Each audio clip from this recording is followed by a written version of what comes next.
श्री गुरु महाराज की जय।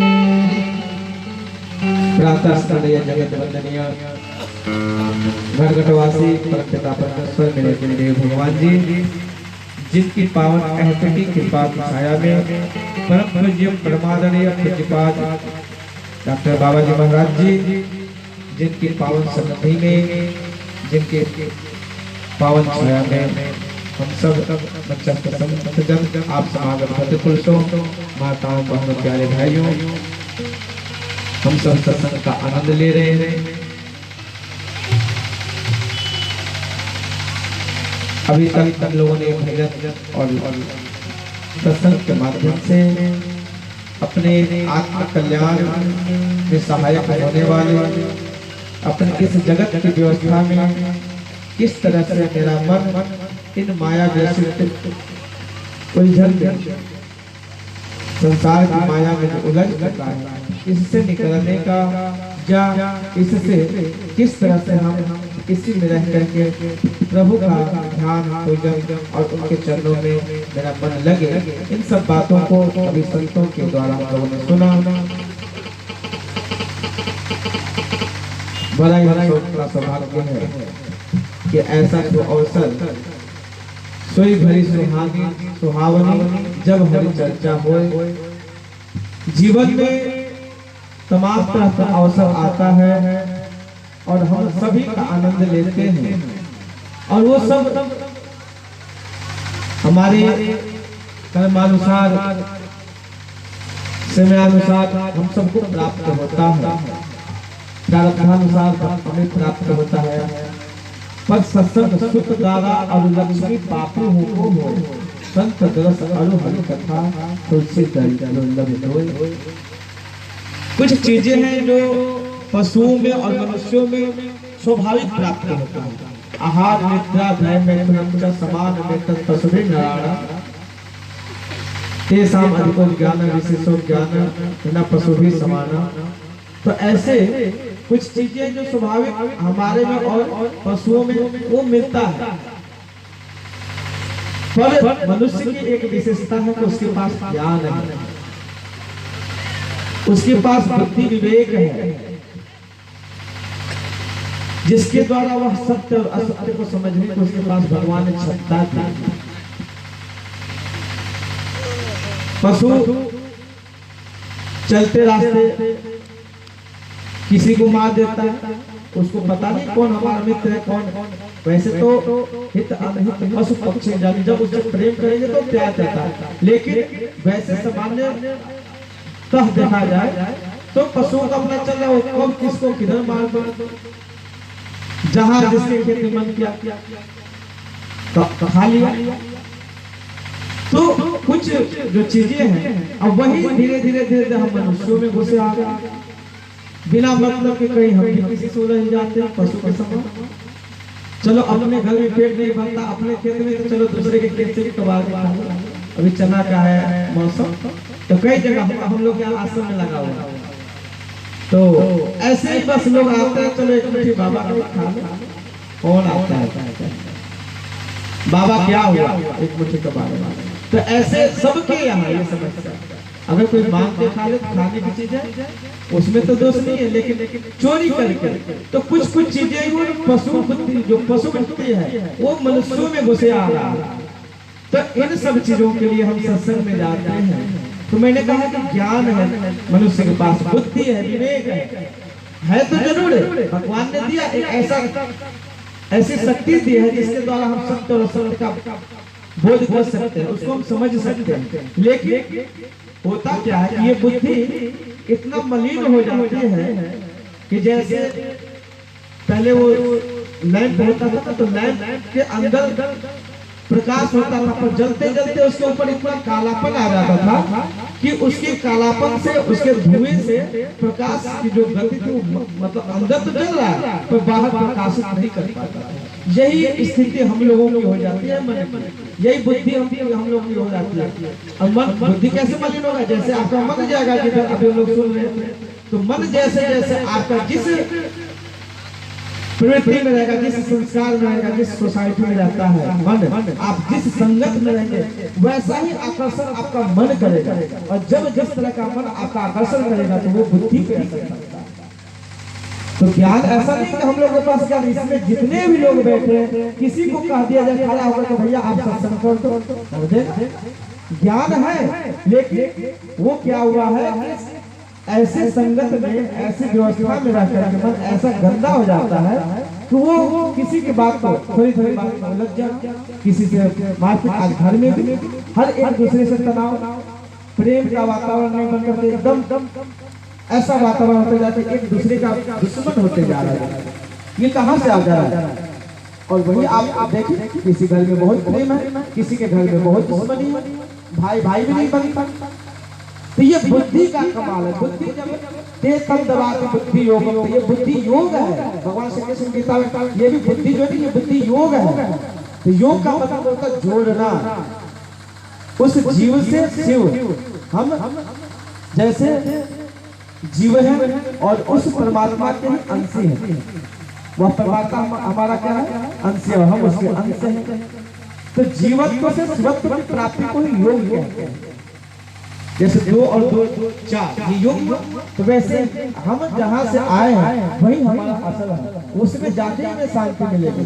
तो ये तो बहुत बड़ी फिलॉसफी है। आप यूँ देखें तो मन जो है जिस स्वभाव में रहता है उसका बुद्धि पर प्रभाव पड़ता है। तो इसलिए सत्संग में जाया जाता है। सब हम जानते हैं, सब सुनते हैं, फिर भी बार बार सुनते हैं कि आप जितने देर बैठेंगे, अभी तो वैज्ञानिकों ने माना कि आप जिस वातावरण में रहते हैं और वो जो शब्द गुंजन होता है, जैसे कीर्तन हो रहा है, आप कीर्तन के पास बैठिए तो कीर्तन से मन प्रसन्न हो जाता है, अशांत मन भी शांत हो जाता है। आप मंदिर में जाते हैं, मस्जिद में, गुरुद्वारे में, जिसका जहाँ देवस्थान है वहां जाता है, उसको शांति मिलती है। ऐसा क्यों होता है?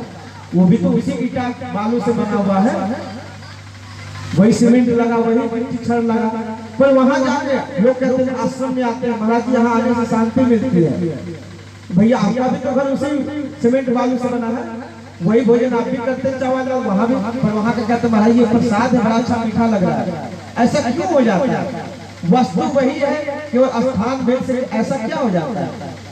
तो उसमें क्या है, मंदिर में वहाँ प्रतिदिन आरती पूजा हो रही है, वहाँ प्रतिदिन आरती मंगल कार्य हो रहे हैं, वहाँ पे अच्छे शब्द, हरे घंट घड़ियाल, हरे नाम कीर्तन, भगवान का कीर्तन, इसलिए वह जो वातावरण है उस शब्द के गुंजायमान होने से वहाँ पवित्रता आ जाती है। वहाँ एक ऐसी ऊर्जा निकलती है, वह चार्ज हो जाता है जमीन, जिसको हम लोग कहते हैं चार्जिंग लैंड, वो जागृत भूमि हो जाती है। तो आपका घर भी मंदिर बन सकता है, आपका जो रोजगार धंधा वो भी आपकी पूजा हो सकती है। कब? जब आपका बुद्धि शुद्ध होगा। बुद्धि कैसे शुद्ध होगा?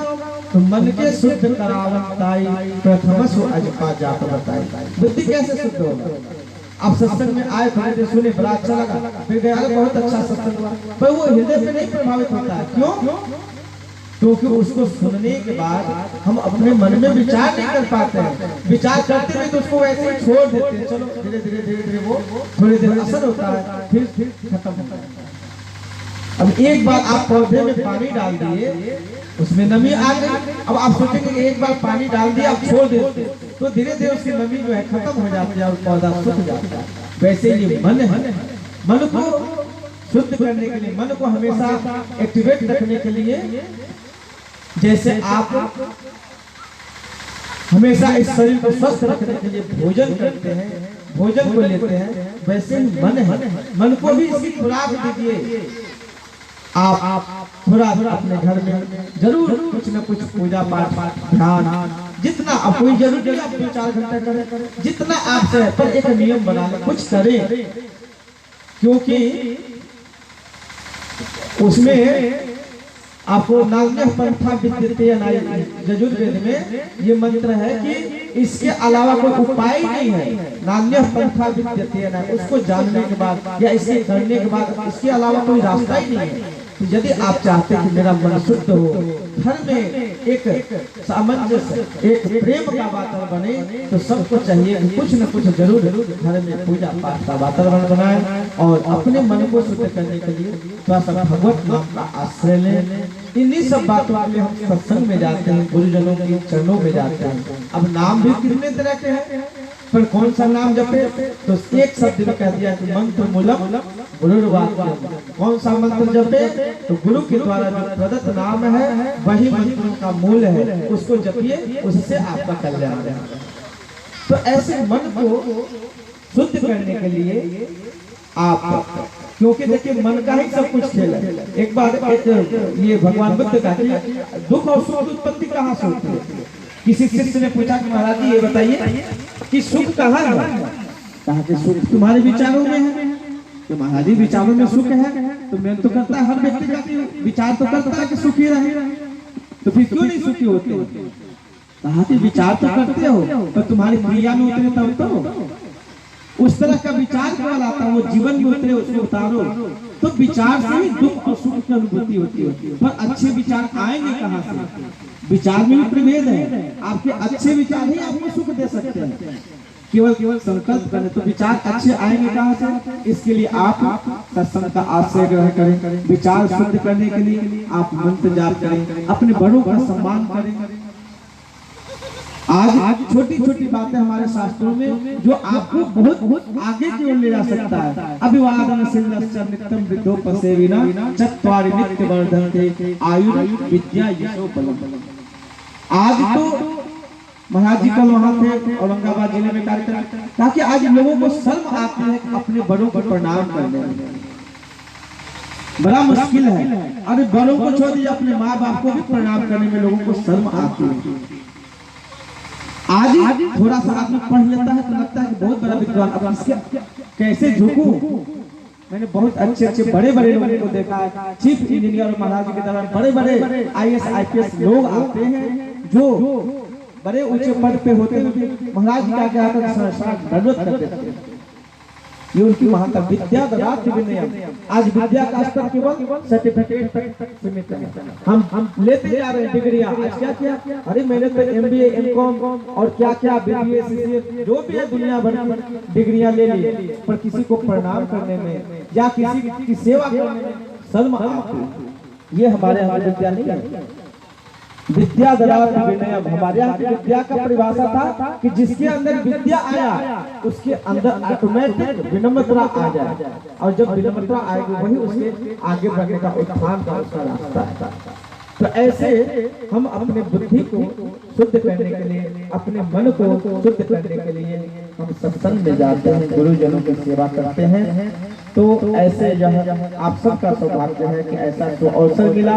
आप जितने दिन यहाँ बैठे हैं सबका कहीं न कहीं किसी न किसी रूप में भगवान की बड़ी अद्भुत कृपा है। आप सबका पुण्य है जो ऐसा अवसर, या हम सबको कहत सुना तो सबका हित है। आप बैठे, हम भी बैठे, हम कुछ कह रहे हैं, आपके द्वारा आपके भाव को ले रहे हैं, हमारे द्वारा हमारे भाव को आप ग्रहण कर रहे हैं। तो ये दोनों का एक दूसरे से आदान प्रदान जो है ये भक्ति को पुष्ट करता है। तो हम सब बड़े भाग्यशाली हैं जो ऐसा अवसर, ऐसा लाभ।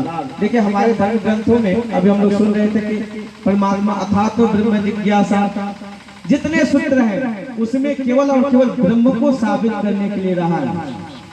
जितने भी धर्म ग्रंथ हैं उसको पढ़ने के बाद यही पता चलता है कि परमात्मा ही सत्य है, जगत मिथ्या है। फिर भी तो बुद्धि जगत में लगती है। अगर इतना ही खराब है तो मन क्यों जाता है संसार में? क्योंकि नल की और नल नीर की एक गति कर जा, नल की और नल नीर की एक गति कर जा। ये हमेशा नीचे की तरफ जाने का। नल का पानी आप खोलेंगे तो नीचे की तरफ जाएगा, उसी तरह से मन ये नीचे की तरफ। तो इसको ऊपर चढ़ाने के लिए हम जैसे यंत्रों के द्वारा, मोटर के द्वारा सिंटेक्स में ले जाके फिर लाते हैं, वैसे ही भजन। क्योंकि भगवान श्री कृष्ण से अर्जुन यही कहते हैं कि भगवान आप ये जो कह रहे हैं ये हम भी जानते हैं, आप लोग भी जानते हैं, पर ये मन तो नहीं लगता है। तो अर्जुन बार बार कहते हैं महाराज आप कहते हैं कि मन को बस में करके करो, मन पर नियंत्रण रखो, पर ये मन ऐसा चंचल है कि बस में होने वाला है। चंचलम ही मनः कृष्णं प्रमाथि बलवद्दृढ़म्। अभ्यास तो कौनती है बैरा गेन चक्र भगवान का असंग से महाबाहो मनोदु निग्रहम चलम अभ्यास तो कौनती है बैरा गेन चक्र। ये अर्जुन तुमने ठीक कहा, चंचल ही मना कृष्ण परमात्मा बलवती। ये वास्तव में जैसे हवा को रस्सी से बांधा जाए ये असंभव है, वैसे ही ये मन कहा कि नहीं मन को बस में किया जा सकता है, उसका साधन है अभ्यास तो कौनते वैराग्य न चक्रियते। अभ्यास करो मन का, बार बार आप भजन करते हैं जो गुरु जी के द्वारा नाम मिला अजपा जाप है या जो भी है, तो उसका आप बार बार चिंतन करें, भजन करें। आप धीरे धीरे करेंगे, करते करते करते करते आपका मन ऐसा हो जाएगा कि उसके बिना रह नहीं जा सकता। जैसे उदाहरण में महाराज जी कई बार देते हैं कि जैसे हर बच्चा बचपन में जब दूध पीता है तो हर व्यक्ति माँ के स्तन को पकड़ करके दूध पीता है और पीते पीते आदत हो जाती है तो पीता ही रहता है, पर जैसे ही उसको ज्ञान हो जाता है वो छोड़ देता है। तो वैसे ही जब आप अभ्यास करेंगे जगत से आपका मन हटेगा, वैराग्य होगा। कब? जब आप अभ्यास में लगे रहेंगे। जैसे ही आपको ज्ञान हो जाएगा अरे कुछ नहीं है, ये तो मैं अपनी ड्यूटी कर रहा हूँ, और जब ड्यूटी समझ जाएंगे तो ये दुनिया का आप कार्य करते हुए भी आपका मन परमात्मा में लग जाएगा। और यही तो मोक्ष है। मोक्ष का मतलब आवागमन, ये तो बोल मोक्ष का मतलब आपका मन निवृत्ति हो जाए, ये बार बार उलझनों से आपका मन हट जाएगा, मोक्ष है। तो ऐसे जब प्रभु चरणों में आश्रित होकर के कोई भी कार्य करेंगे वो आपको आनंद ही देगा। मैं आपको दृष्टांत बता दूं, एक बार दो व्यक्ति जा रहे थे और दोनों, एक के पास नगद कुछ पैसा था दोनों के पास, और दोनों पैसा लेकर के अपनी नौकरी करके आ रहे थे बाहर से। तो दोनों मित्र कहा कि भैया आप चलते अपने देश को, अपने घर को। तो एक ने कहा कि भैया ऐसा करते हैं कि इतना पैसा कहाँ ले जाएंगे, तो मैं तो यही बैंक में डाल देता हूँ, निकाल लूंगा। कहा कि बहुत अच्छी बात। तो एक ने तो बैंक में डाल दिया पैसा, और दूसरा जो है पैसे को लेकर के आ रहा था और रास्ते में कुछ चोर पीछे पड़ गए और उसके पॉकेट मार सब पैसा उसका गायब।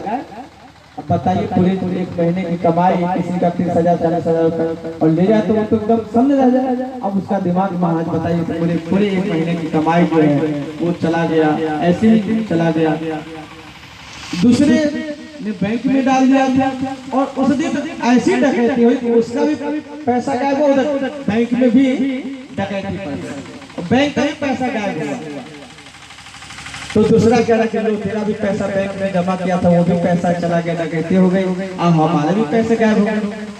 तो एक रो रहा है और उसे कह रहा है, दूसरा जो बैंक में डाला था उसका कोई बात नहीं, अगर डकैती हो गई तो हो गई, वो तो बैंक की जिम्मेवारी, वो तो मुझे पैसा देगा, मुझसे लिया है तो उसको मुझको देगा।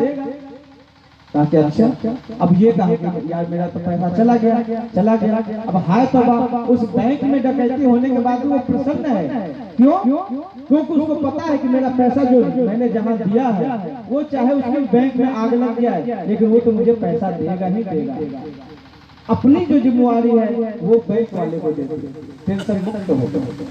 आज टेंशन यही तो है, चिंता हम सब कुछ अपने स्वयं करने में लगे, हम ये कर ले, हम वो कर ले। आज के परिवार बट रहा, बहुत से लोग जो महाराज क्या करें बच्चे को आजकल अकेले रहने का बड़ा शौक है, अकेले रहते हैं और जब बाप और माँ रहती साथ में तो बच्चों को संभालते हैं।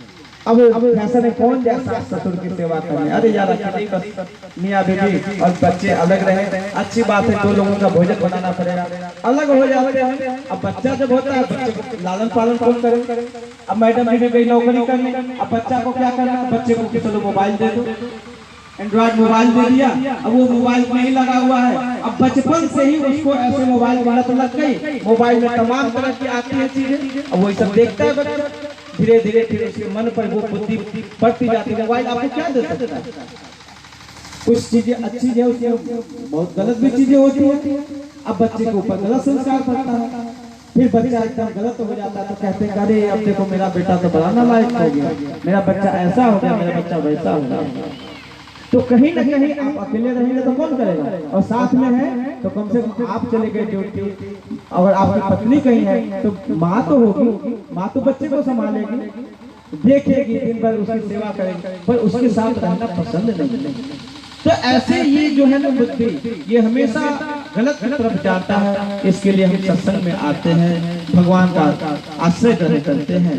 तो वो जैसे व्यक्ति अपना सब कुछ बैंक वाले को देकर के खुश है, प्रसन्न है, टेंशन फ्री है, वैसे ही हम भी सौंप दे अपनी अमानत को खुदा के हाथों में। खुदा के हाथ खुद उठ जाते हैं उसके हिफाजत में। तो अपनी जो भी समस्या है प्रभु चरणों में, आप जो करते हैं दुनिया का कार्य करें, उसमें कोई नहीं। पैसा कमाना बुरा नहीं, दुनिया में शादी विवाह करना बुरा नहीं, सब करें। पर मैंने पहले कहा था ना, यद करोसि यदस्नासि यद्यो होसि ददासि यद तपस्यासि कौन्तेय यद कुरुष्व मदर्पणम्। आप जो कुछ भी करते हैं करें, पर उसके साथ एक बस अपने मन में भाव रख लें, ये घर परिवार मेरे गुरु महाराज जी का है, ये खेती बाड़ी मेरे गुरु महाराज जी का है, और मैं इसका नौकर हूँ, और नौकर होकर कार्य करेंगे तो भैया उसमें आपको कहीं से कोई दुख नहीं होगा। अगर होगा भी तो परमात्मा उसकी पूरी भरपाई करेगी, और कहीं से कोई कमी नहीं हो सकता है। तो ऐसे हम सबको बड़ा सौभाग्य हम सबका है कि ऐसा अवसर प्राप्त हो रहा है हम सबको। आइए छोटा सा भजन, महाराज जी काफी देर से बैठे हैं, फिर महाराज जी के आशीर्वचन को सुनेंगे, और उसके बाद फिर भजन का कार्यक्रम चलता रहेगा। उधर भजन की व्यवस्था से भजन भी करेंगे। बोल मेरे श्री गुरु महाराज की, बोल श्री परम बड़े भगवान की।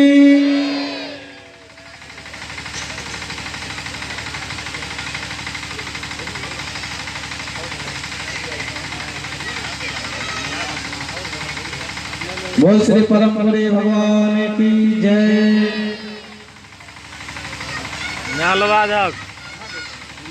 बैठी बैठी बैठी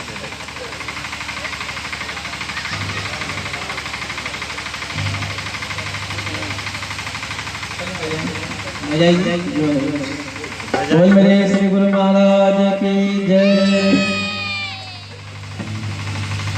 हरि श्वास में हो सुमिरन तेरा, ऐसा बना दो प्रभु जीवन मेरा। हर श्वास में हो सुमिरन तेरा, ऐसा बना दो जीवन मेरा। हर श्वास में हो सुमिरन, ऐसा बना दो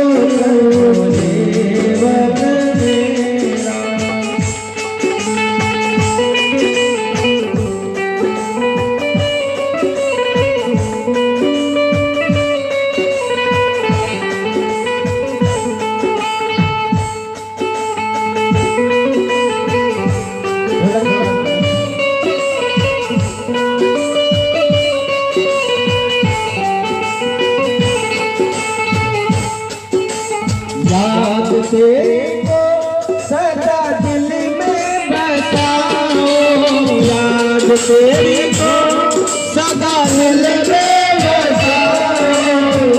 आठों पहरे बसे तेरी गीत गाओ, आठों पहरे बसे तेरे गीत गाओ। याद तेरे को सदा दिल में बसाओ, याद तेरे को सदा दिल में बसाओ। आठों पहरे बसे तेरे गीत गाओ, आठों पहरे बसे तेरे गीत गाओ। तेरे चरणों में, तेरे चरणों में रही मन मेरा, ऐसा बना दो मेरा, ऐसा बना दो।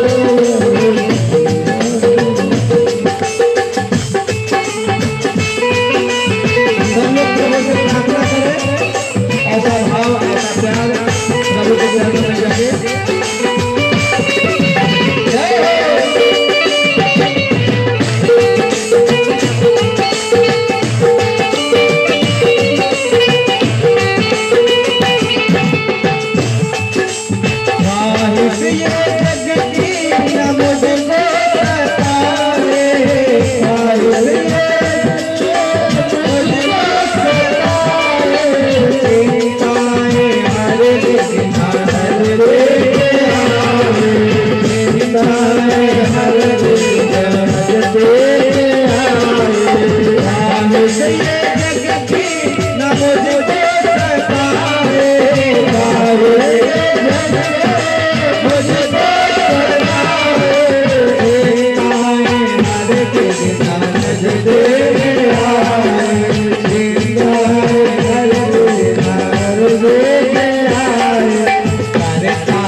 जैसे आपको यहाँ से टॉफी लुटाया जाए तो आप ऐसा हाथ बंद किया तो कुछ नहीं मिलता, और यदि कुछ मिलता है तो लूट नहीं मिलता। तो वो प्रभु हमेशा अपना दया बरसा है, बस उनका हमें पास बनता है। तो आप उनके कीर्तन में, उनके भक्ति में जितना आपका मन लगेगा उनकी कृपा उतनी बढ़ेगी। तो आइए थोड़ा से देश में हो तो मेरा तेरा ऐसा बना दे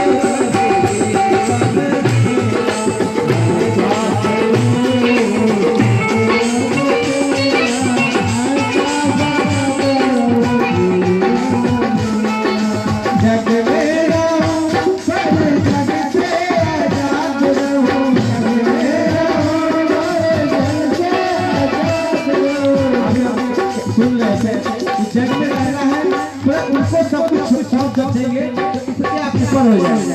पद्म विभावता, जैसे कमल उस कीचड़ में रहकर भी उस कीचड़ से ऊपर हो पाता है, तो वैसे हम भी अपने मन को प्रभु के चरणों में इस जगत से जगत के ऊपर रहेंगे। जग में रहो पर जग से आजाद रहो, जग में रहो तेरे सेवा और जग में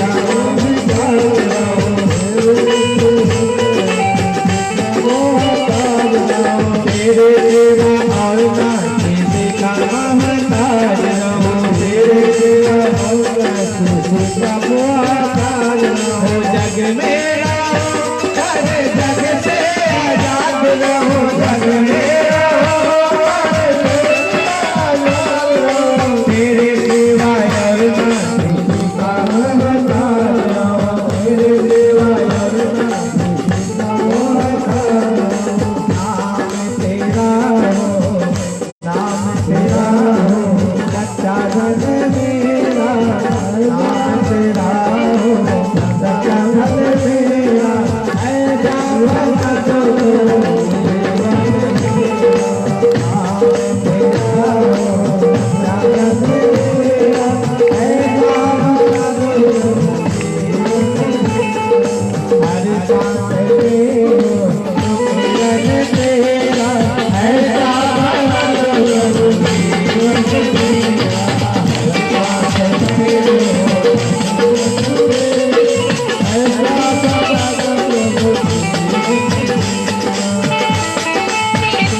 तेरे सेवा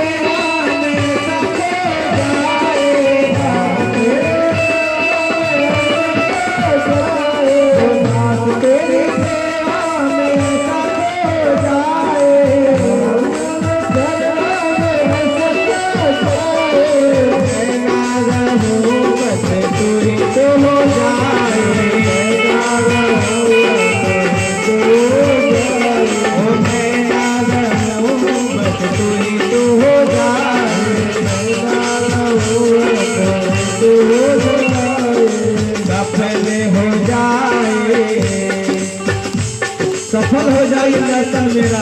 कितने लोग चाहते हैं कि मेरा जीवन सफल हो जाए?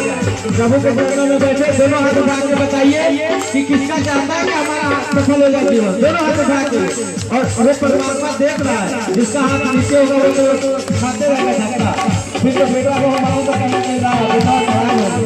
तो ऐसा दोनों हाथ उठा के बताइए, और हाथ उठाए तो दोनों हाथ की सेवा करते हुए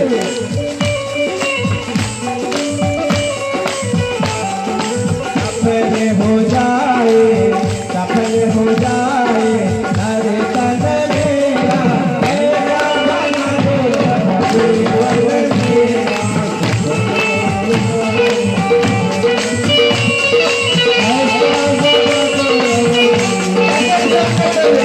सफल हो जाए अरे तन मेरा, मेरा बना दो जीवन मेरा।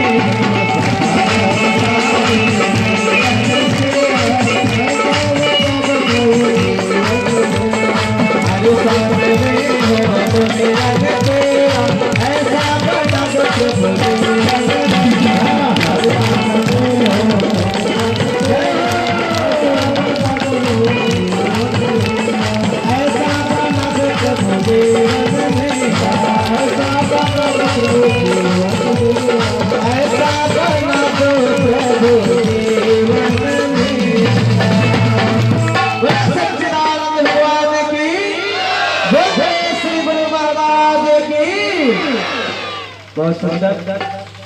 और अब आइए, आप लोगों ने बड़े हर्षोल्लास के साथ आनंद पूर्वक भजन और सत्संग का आनंद लिया।